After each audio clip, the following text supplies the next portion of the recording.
C'est quand même dingue quand on y pense. On passe un temps fou, une énergie mais monumentale, à essayer de se construire la vie parfaite. Ah bah, le fameux mythe de la vie parfaite, ouais. Exactement. On se lève tôt, on boit un smoothie vert dégueulasse, on va à un boulot stimulant, on essaie d'avoir une vie sociale au top. Bref, on coche méticuleusement toutes les cases du manuel du bonheur moderne, quoi. C'est ça, le petit manuel bien propre. Et pourtant, le soir, une fois seul dans le silence de son appartement, bam, on ressent une boule au ventre. Un vide complètement écrasant.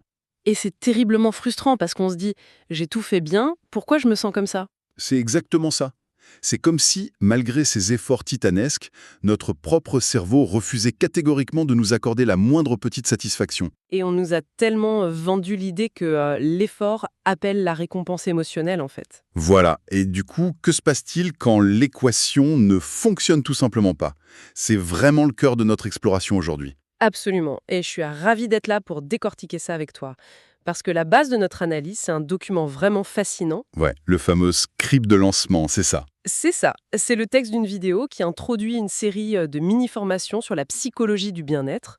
Et ce qui rend cette source hyper captivante, c'est qu'elle aborde ce vide intérieur, pas du tout comme un échec personnel. Ah oui, c'est pas du tout moralisateur. Pas du tout, ce n'est pas un manque de gratitude ou une faiblesse, c'est analysé sous l'angle brut de notre biologie et plus précisément de notre évolution. C'est ce qui m'a le plus frappé dès la première lecture, en fait.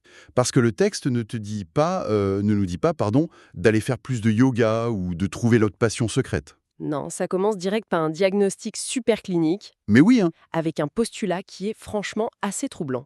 Il dit en gros, notre cerveau n'est littéralement pas conçu pour nous rendre heureux. Sa seule mission, c'est de nous maintenir en vie. Et pour bien capter ça, il faut faire un petit voyage dans le temps, hein. L'architecture de notre système nerveux, elle ne s'est pas développée dans des open space climatisés. Ou dans des cafés avec du Wi-Fi gratuit. Voilà, exactement. Notre cerveau, il s'est forgé sur des centaines de milliers d'années, dans un environnement qui était ultra hostile. Ouais, la savane, les prédateurs, tout ça. C'est ça, un environnement où le danger était permanent et surtout mortel.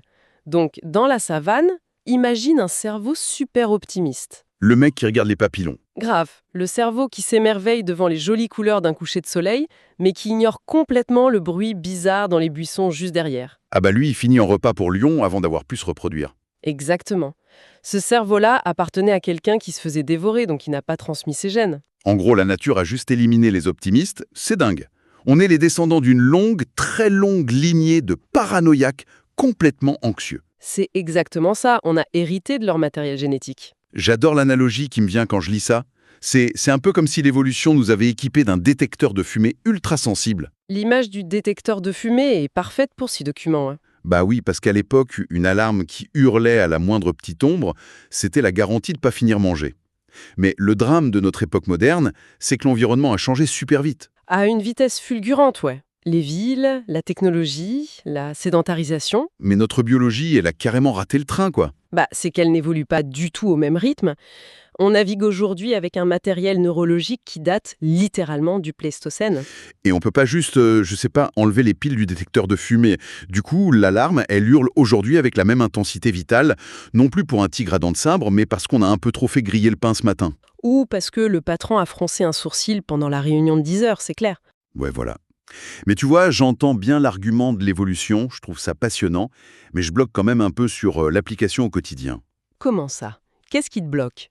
Notre intellect, notre fameuse conscience supérieure, elle devrait prendre le relais, non? Rationnellement, on sait bien qu'un toast brûlé ou un regard un peu froid, ça va pas nous tuer. Pourquoi la panique prend toujours le dessus sur la logique? Ah, ça c'est une question de chronologie pure et dure dans la réaction cérébrale. C'est-à-dire une course de vitesse. Exactement. Le centre de traitement de la peur, l'amygdale, c'est une structure très très ancienne. Elle est incroyablement rapide. Genre le circuit court du cerveau. C'est ça. Elle traite l'information et elle balance la purée, le cortisol, l'adrénaline, en l'espace de quelques millisecondes. Et la partie logique pendant ce temps? Le cortex préfrontal, qui gère la pensée rationnelle et l'analyse, lui, c'est une structure plus récente. Et il est beaucoup, beaucoup plus lent. Donc le temps qu'il réalise qu'il n'y a pas de danger, c'est trop tard. Voilà. Avant même que ta réflexion n'ait eu le temps de dire « Attends, c'est pas grave, c'est juste un regard », ton corps est déjà en état d'alerte maximale. Il est prêt à combattre ou à fuir. D'accord.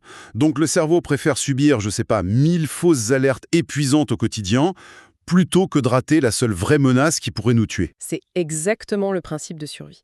C'est la base de tout le problème qu'on analyse aujourd'hui. Et si on suit cette logique, puisque les tigres et les ours ne rôdent plus trop autour de nos immeubles, le cerveau de survie, il est bien obligé de s'inventer des nouveaux prédateurs. Oui, il scanne l'environnement en permanence, à la recherche de menaces. Et la source illustre cette mécanique avec un exemple mais tellement précis et tellement banal que ça en devient presque comique. Ah oui, l'exemple du fameux message sans réponse. Voilà, le classique. On envoie un petit texto à un ami ou à un collègue, 1 heure passe, puis 2, puis une journée entière, silence radio complet. L'horreur numérique par excellence.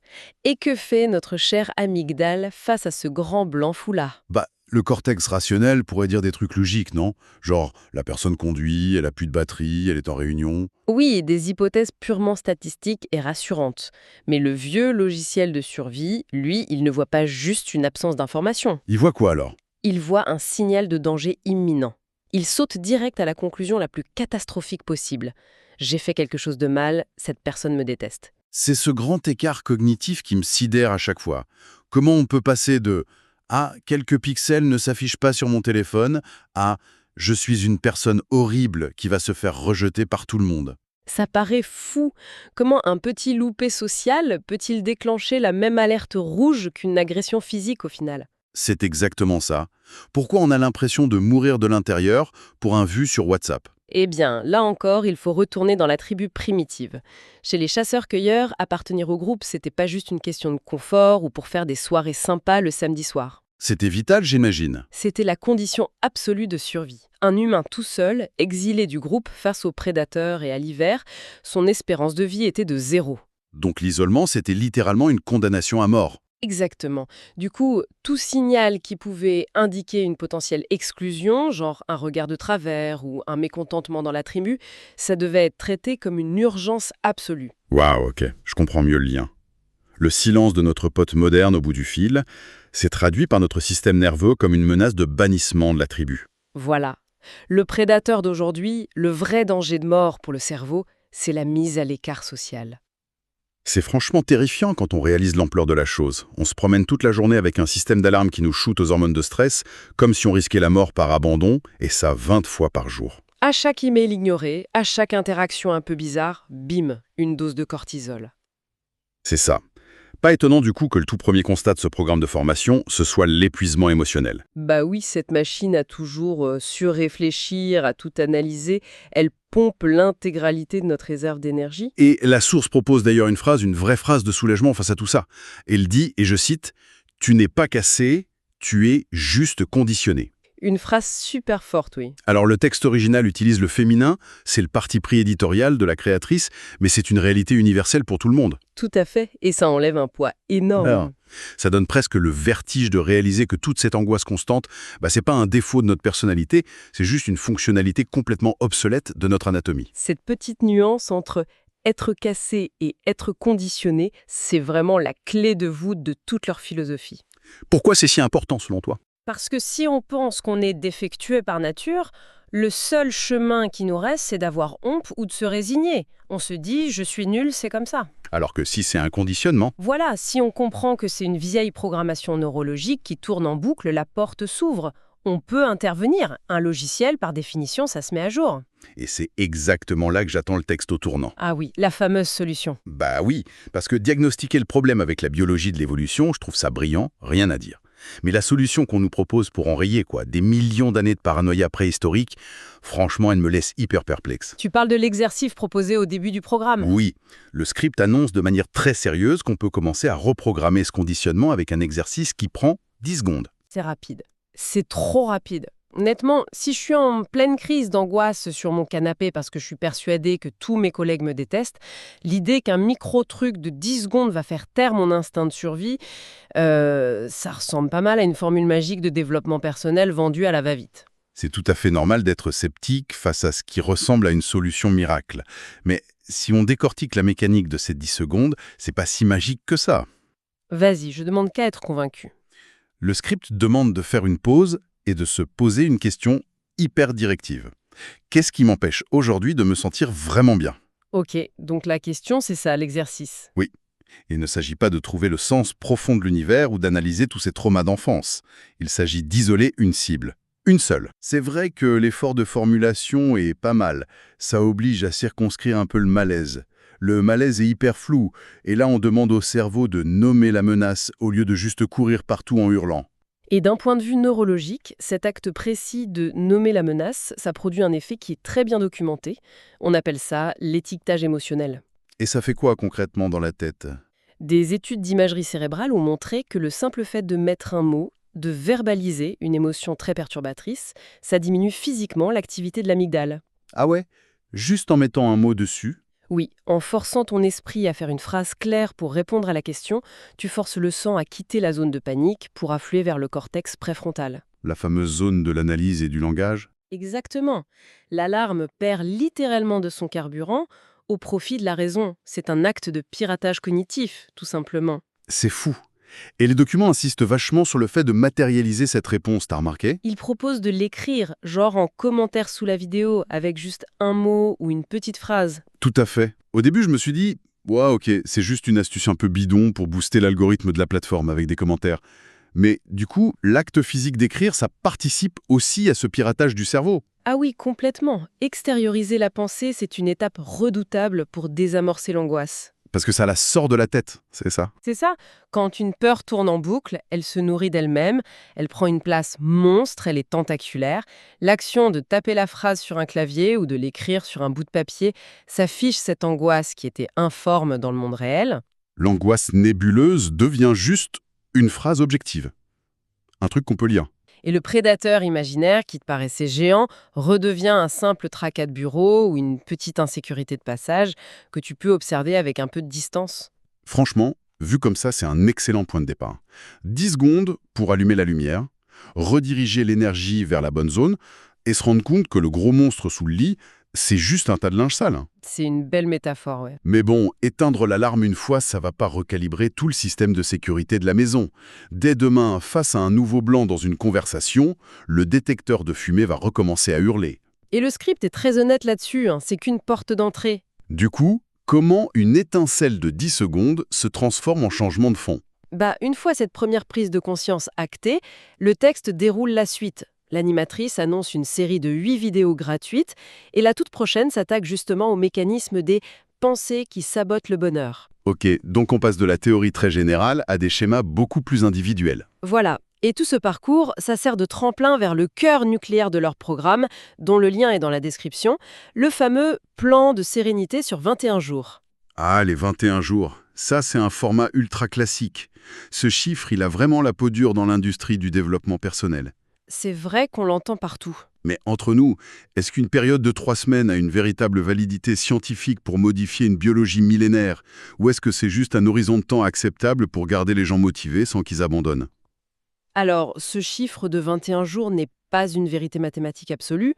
Le temps réel, ça varie énormément d'une personne à l'autre. Ça dépend de l'habitude à changer, imagine. Énormément. Mais l'approche temporelle repose quand même sur un principe solide, la neuroplasticité. Notre cerveau est malléable. Il bouge physiquement.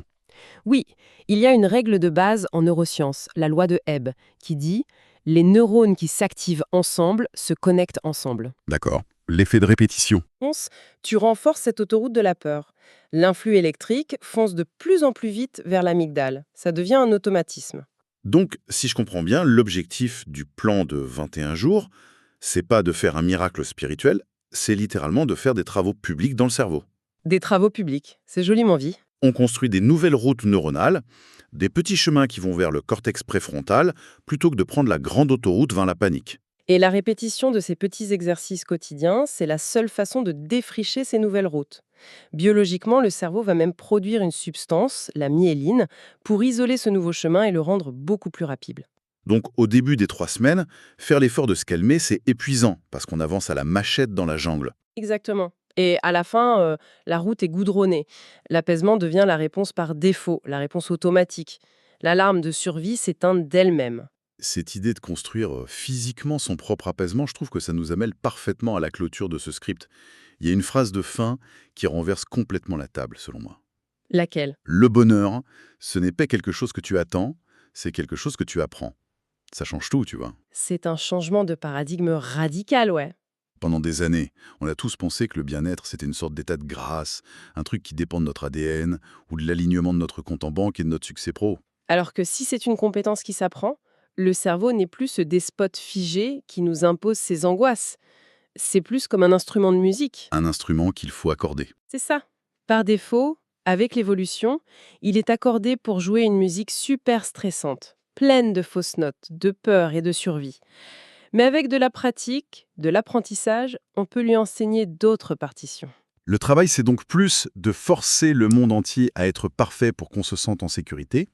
C'est de réparer la lentille dans notre tête à travers laquelle on regarde ce monde. C'est fou. Et c'est ce qui rend cette approche si déculpabilisante. En explorant ce document aujourd'hui, on a vraiment fait un gros exercice de déconstruction.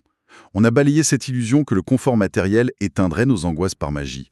On est allé chercher les réponses directement dans notre biologie la plus archaïque. Lui tourne à vide en transformant le fait d'être ignoré sur WhatsApp en menace de mort tribale. Et surtout, on a vu que ce n'était pas une fatalité. Oui, la neuroplasticité.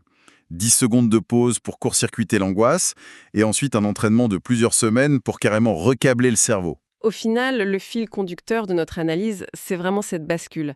Passer de la passivité où on subit notre anxiété à une position de contrôle et d'entraînement. Une posture d'élève face à soi-même, en fait. Mais tu sais, cette idée de mise à jour du logiciel interne, ça m'ouvre des perspectives assez troublantes si on l'applique au-delà de notre petite personne. Ah oui, c'est-à-dire ? Si on applique cette logique à nos relations avec les autres, c'est vertigineux.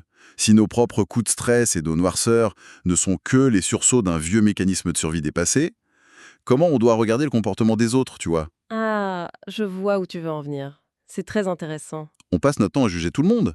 Si un collègue prend la mouche pour une remarque toute bête, ou qu'un pote est super négatif, on le catalogue direct.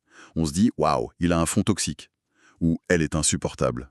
Alors qu'en appliquant la théorie de l'évolution de la source, l'optique change du tout au tout. Bah oui, ce comportement ultra défensif ou hostile, c'est peut-être pas une nature mauvaise ou une volonté de nous pourrir la vie. C'est peut-être juste le vacarme de son propre détecteur de fumée archaïque qui a complètement perdu le contrôle. Exactement. C'est une alarme de survie qui hurle dans sa tête. Et contrairement à d'autres, cette personne n'a peut-être pas encore découvert qu'on pouvait reprogrammer sa biologie. Remplacer le jugement moral par la compréhension d'un bug logiciel, en quelque sorte ? C'est ça. Ne plus voir les gens comme des individus problématiques, mais comme des systèmes d'exploitation qui attendent juste leur prochaine grosse mise à jour. Ça demande une indulgence incroyable de faire ça au quotidien. Une sacrée dose de patience, c'est clair. Mais ça change tellement la dynamique de nos interactions. Bref, tout l'enjeu, c'est de garder un œil vigilant sur notre propre détecteur de fumée, d'apprendre à baisser le volume et d'être un peu plus clément quand celui des autres se déclenche pour un oui ou pour un non. Une très belle piste de réflexion pour clore cette analyse. Eh bien, merci beaucoup de nous avoir rejoints pour cette exploration en profondeur. On se retrouve très vite pour décortiquer un nouveau sujet. Salut tout le monde.